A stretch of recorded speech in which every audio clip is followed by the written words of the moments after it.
And hello and welcome back. And it looks like one of my thoughts on what might happen next has happened. I have been recommended in the comments to read a book in the series before continuing it, and I think, let me double check. I won't say it unless I'm right about what I remember someone saying in the comments. I think someone said, and I will cut this out if I'm fucking wrong. Someone said something about, yes, the novel in question. Apparently this is relevant, and it is a recommended read to read before you start the third route, the original character route I was aware of before. Ah. Reinhardt. Celia Reinhardt. That sounds very familiar. That wasn't...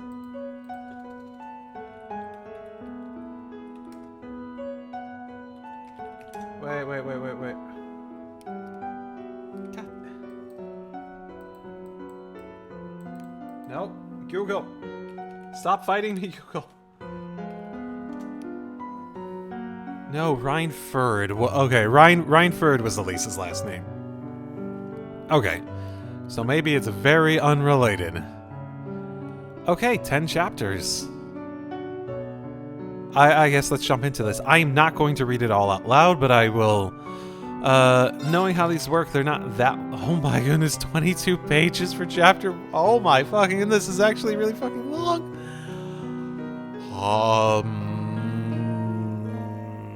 Okay.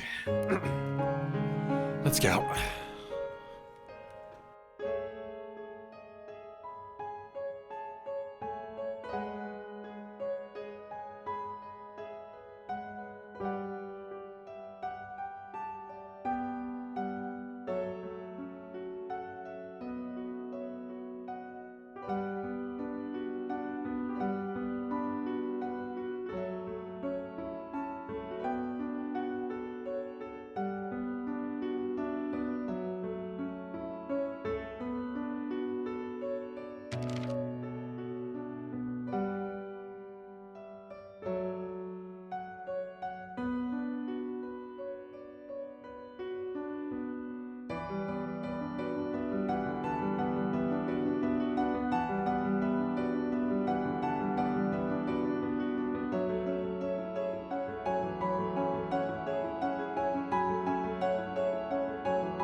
Okay, interesting. You know, I actually was thinking as I was reading it, as he was like going out in the water, he's like, this is really over the top. I wonder if they're like faking it as a way to like get in, and then suddenly they like confirm it. Like I was thinking that like in terms of like, oh, there's 10 chapters. I wonder if they'll like go by this for like another chapter or two, then reveal something as like a twist that they're really just they faked and they aren't really who are they are saying they are. Very interesting. There are 10 chapters, so yeah, I think the plan is going to be I will say they called each other S and N. I want to say there were they were like C, because we just came off of that Fareen's route, right? Liberation, not S. Was one of them S? 'Cause we already had an S in Scarlet. Either way, they gave like letters as their names or something like that. Known as 9 of Swords, 3 of Swords. Interesting. That's interesting way to refer to anyone. Either way, I think I'm going to do the same thing where I'm just going to read through it and I'm going to leave that up on screen when I edit it. So if you want to edit if you want to join along and read and you haven't read it at the time, feel free to do that. I'm just going to leave it unedited on screen, and I'm going to have these reactions to each chapter in between. That's probably the best way to do this, right?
Okay. Few thoughts. One, the fact that this is like recommended to read before you actually go into this next route is like, I imagine these two are probably going to be related. It is interesting that they're clearly part of an organization. They're not part of Heiyue, which is would have been my first guess, but it does imply that they may be directly against Heiyue. I'm trying to remember. It could be related to the like mob activity that, like, Grizzly guy, who I'm now blanking on the name again. Grizzly mafia guy was related to back in Zero. But they keep bringing up an organization in super vague terms, but so it could mean a lot of things. I guess my mind keeps going to Ouroboros, which I think is possible, because I think the enforcers were numbered, right? They do have numbers, but it doesn't exactly match up.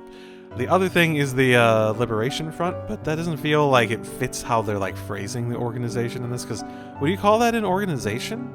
It feels like it would be a weird way to phrase it, because they have the single initial sort of names, and they're also short for other stuff.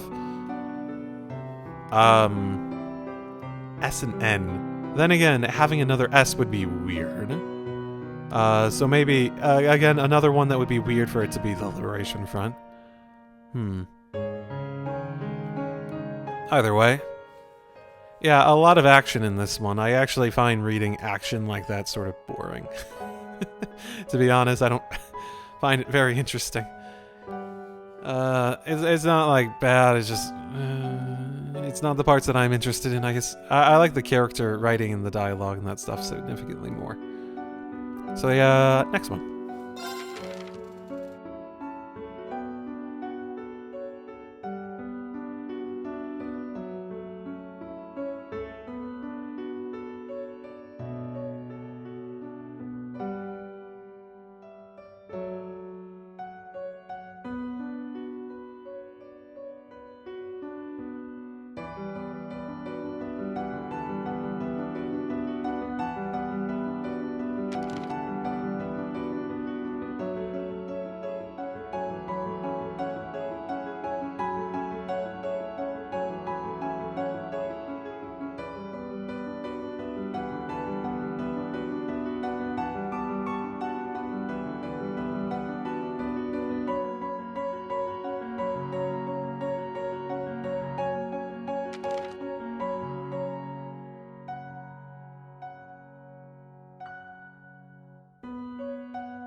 Okay. Interesting. Organization. A lot more action in this one still. But we also came to a bit of a bookend in terms of a story and whatnot. Maybe I'll end the episode here. I don't know.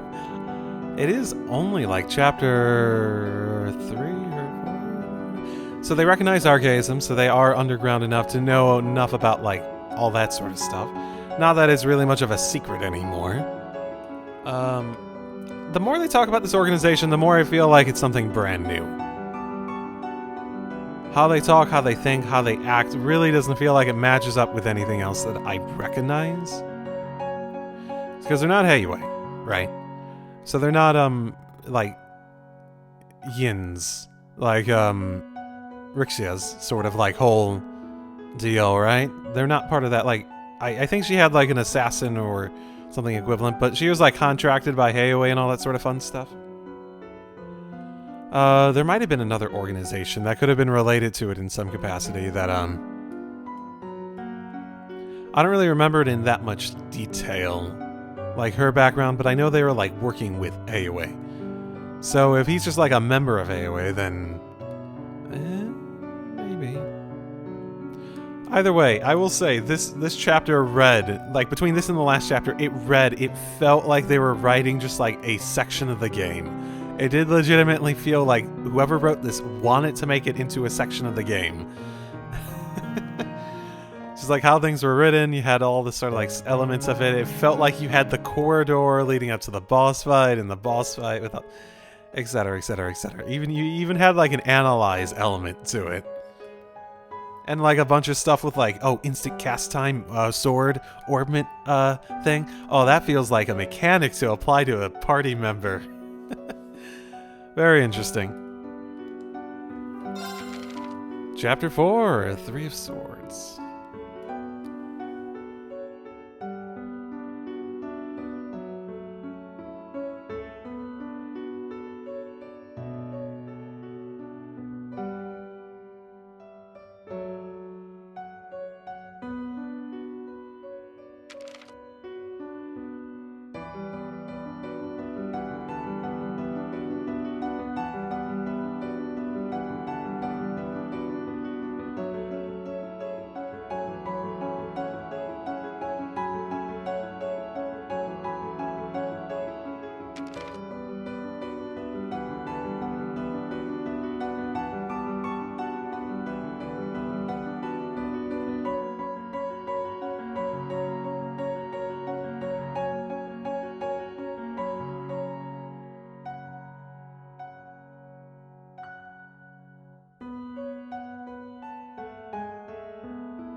Yeah, okay.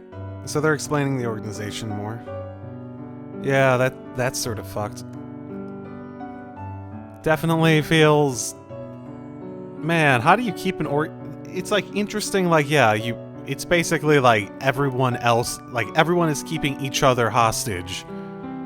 How do you keep that? It feels like that sort of organization would see cracks.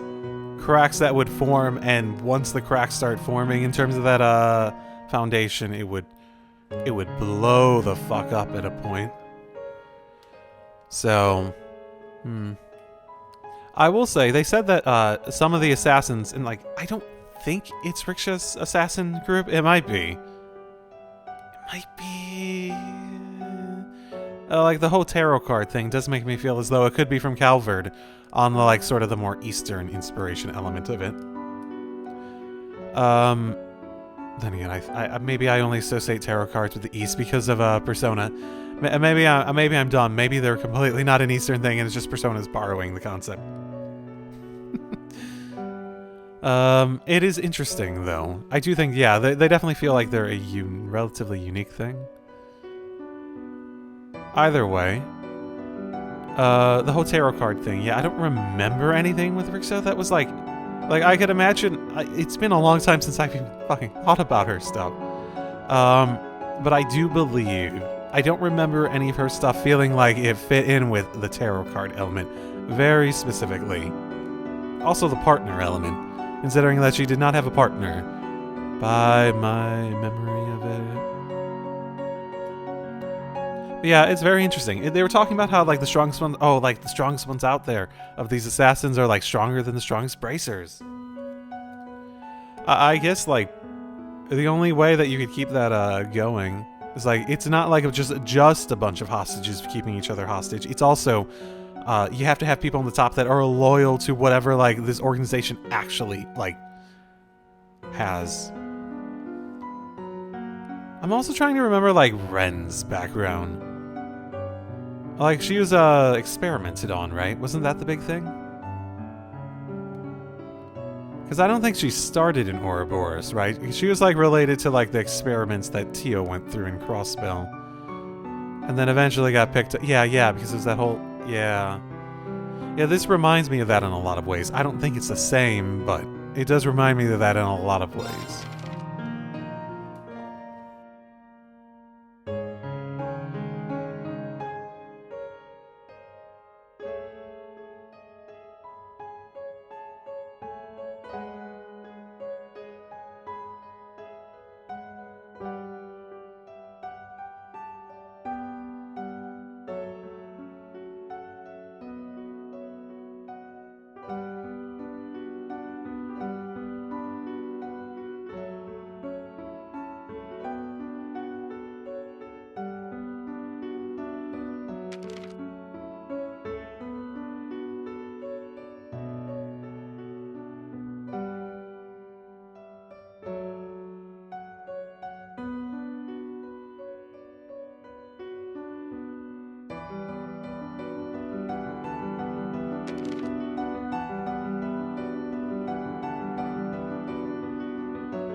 Well then, that is not the development I expected. Huh. Okay. Man, they really like beating up on 3 here. So I'm gonna go out on this. I don't think this is that much of a limb to go out on, but he calls himself S, and the S is short for like his real name, or something like that. Because they mentioned before about like, you don't dare speak your former name, or something like that. But with that said, that doesn't mean that they can't remember them, especially someone who's been yearning for freedom basically since he got out of like the grueling training and whatnot. Yeah, like it's like hard to blame 9 all that much. I sort of suspect that their reward of letting her go free is a bullshit reward too. Like they're not gonna actually let that happen. Because that would mean people can go free.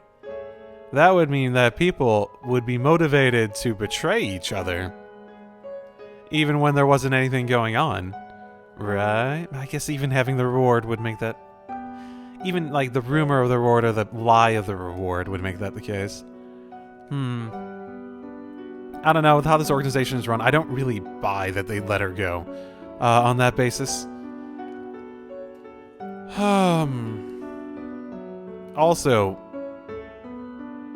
he was her brother. That is interesting that she was even aware of that.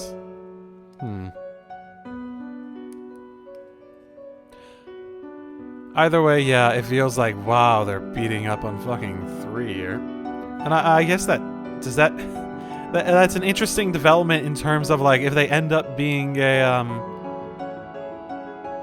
like the original characters. I was sort of expecting, like, we'd get both these characters then. As the, as, like, whatever was going on, right? Or, this new original character set. But I feel like this is sort of a place where, like, you'd have to have a major shift in the story for it to make sense that they'd be on the same side again. But it's not impossible at the very least.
Okay, I will say, as soon as like she started talking about it in a way, it's like, oh yeah, this girl's supposed to be a genius.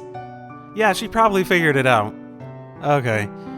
Yeah, no, that's interesting. That's a nice turnaround. I actually starting to think as I was reading that, like, you know what would be like, so what I imagine, this is my guess, in terms of how this is relevant to Reverie, specifically.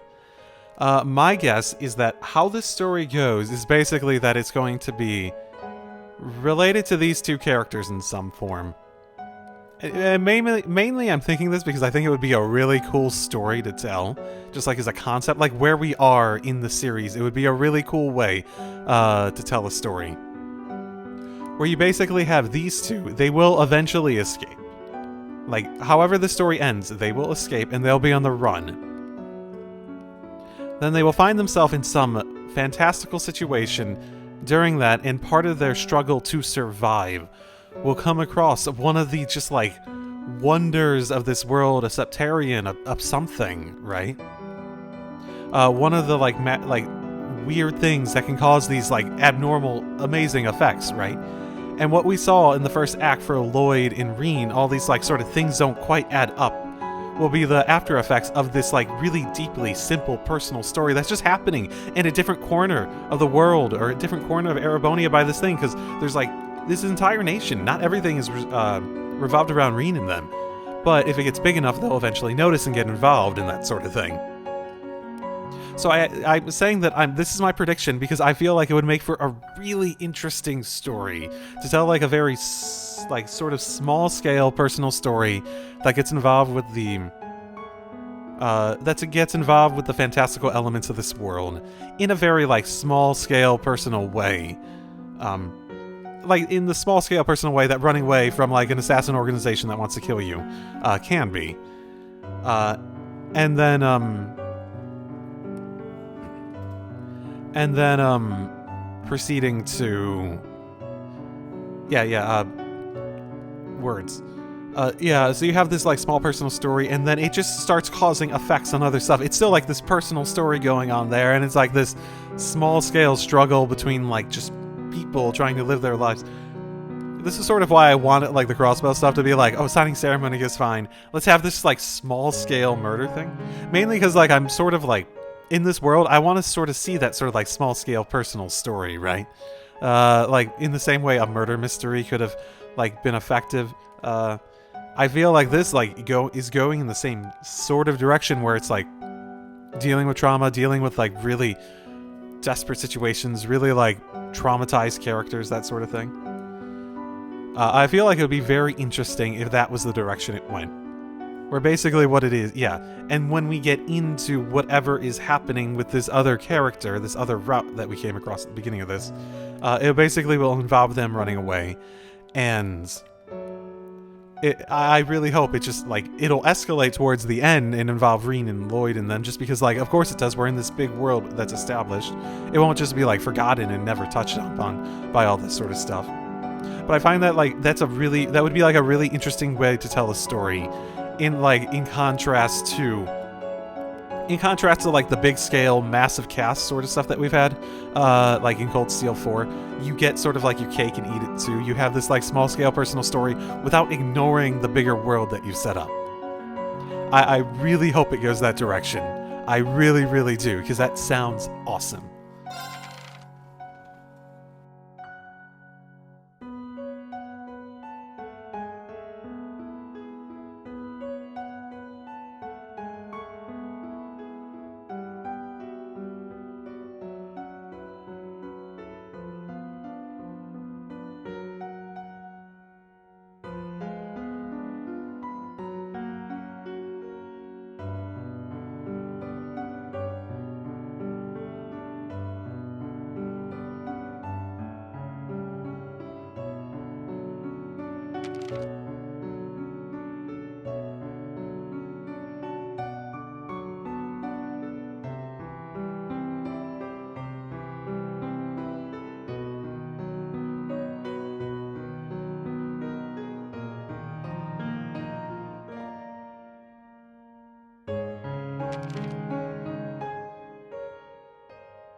Yeah, that's a nice little. I like their relationship. It's very nice.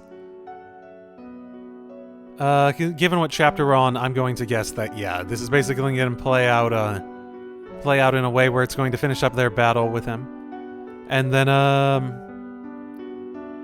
proceed to proceed to like give like an epilogue basically for like what's happening in their existence.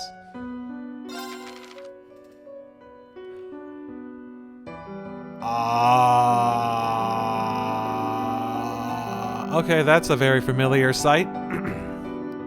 That's a very familiar sight. Okay, gonna have to keep that one in mind.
Okay, you know what? I'm stupid.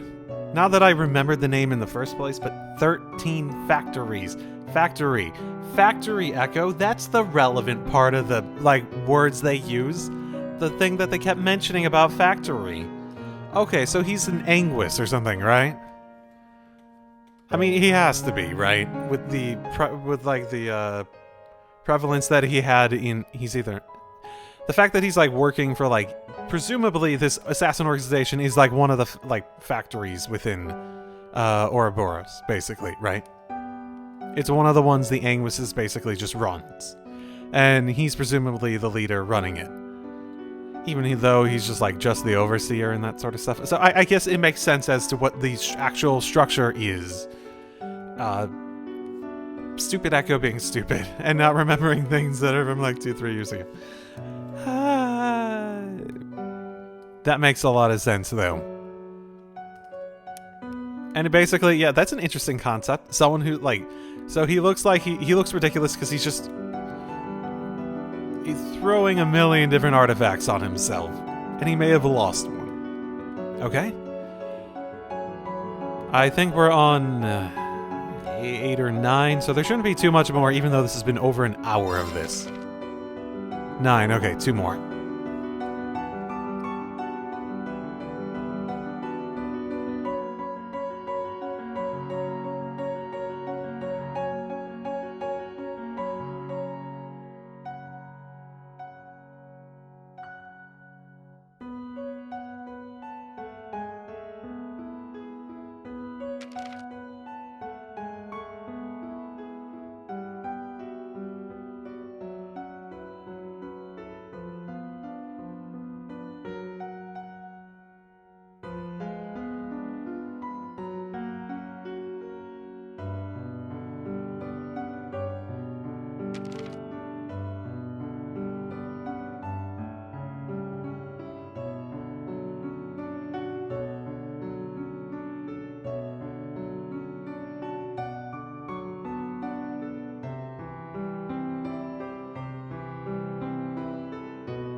Okay.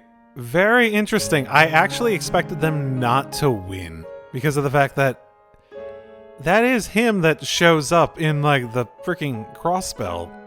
Like, Rufus ending, right? Am I remembering that incorrectly?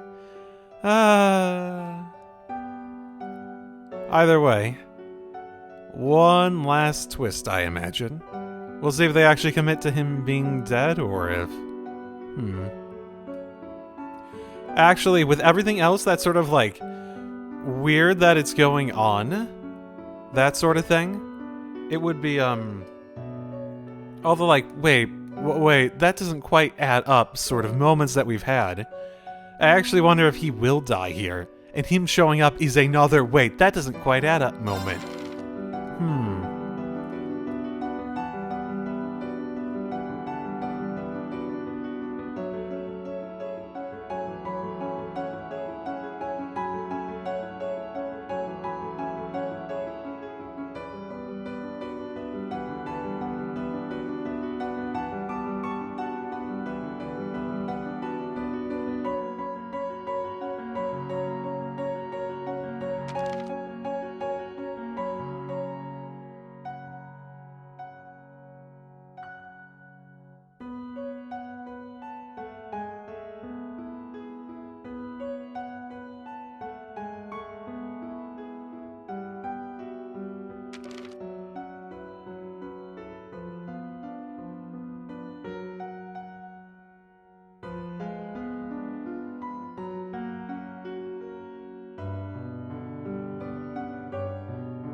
And so we find an end to this story. I found it actually really good.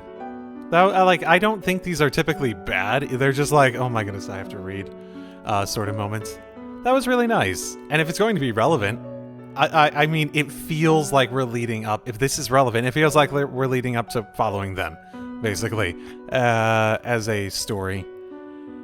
It is, I will say, it feels like if they really expect you to know everything in this, when we actually boot up the route, oh, that's sort of really unfortunate writing in terms of expectations and whatnot.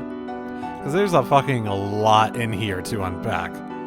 This isn't just like some vague sort of like story that... This isn't like some vague story that like you could like interpret in various ways, like some short story that's like good to know because it like elaborates on something that's only vague. Like, I guess when I went into it, I was expecting something way more vague and a way more...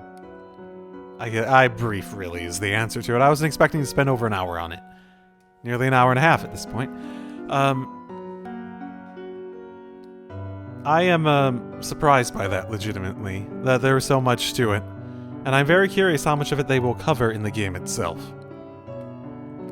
The fact that they're including it is good, but I'm very interested. Again, I'm very interested. Just like from like I've mentioned before, and I guess I haven't mentioned in this. One of the things that I've taken up as like a hobby in the past few years, which I think it was the case when I was still doing Code Steel 4. I've like picked up writing and like really small scale indie game development as like a hobby. And this is obviously a very poor way to introduce your story if you are expected to know it. I will say that. It is very, let's say, Kingdom Hearts-esque. I thought it was good. I don't regret reading it. It was very interesting, and I really like their relationship, and I'm now attached to these two as characters. And I thought it was very interesting going through it at this point, having seen that Emperor guy, like, very clearly in the Crossbell cutscene with Rufus. Like, it does make it very clear that that whole setup is almost, like, I guess we already knew that because of that Professor Angus guy. That it was Ouroboros-driven in some form. But it does seem interesting, at the very least, in that sense.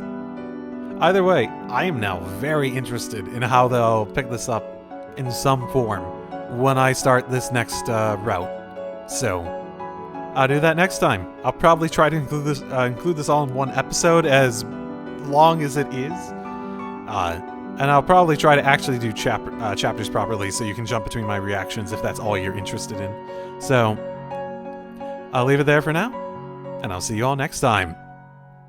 This was Trails of Books. We'll get back to Trails into Reverie next time, so I'll see you then. Drive safely, everyone.